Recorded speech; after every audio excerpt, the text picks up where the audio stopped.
kätisiä. Tai viskin pehmentämiä, täällä monet ovat kulkukoiria vain.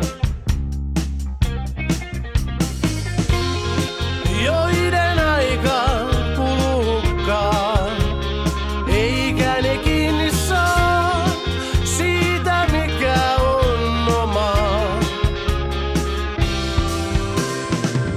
Näinä aikoina niin ankeina on joskus vaikeaa havaita kuinka kaukana on jo kotoa ja kuka lopulta on oikeassa.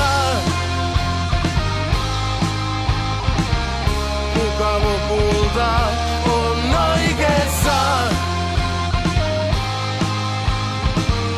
Kuka lopulta on oikeassa?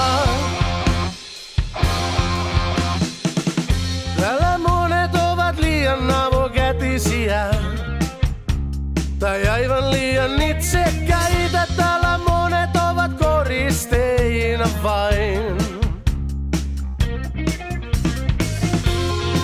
Niiden aika kulukkaa, eikä ne kiinni saa siitä mikä on omaa. Näinä aikoina niin ankeina on joskus vaikeaa havaita kuinka kaukana on jo kotoa ja kuka lopulta on oikeassa.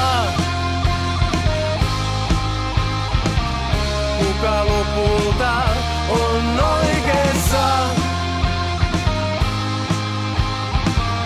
Kuka lopulta on oikeassa?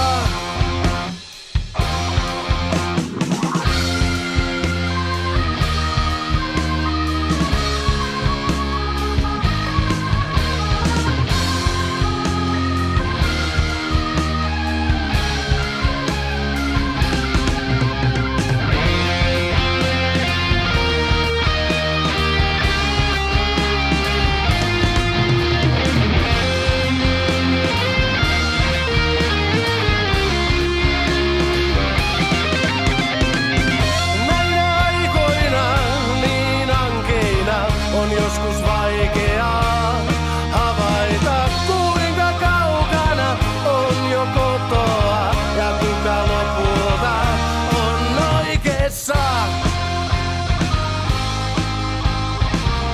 Kuka lopulta on oikeassa? Kuka lopulta on oikeassa?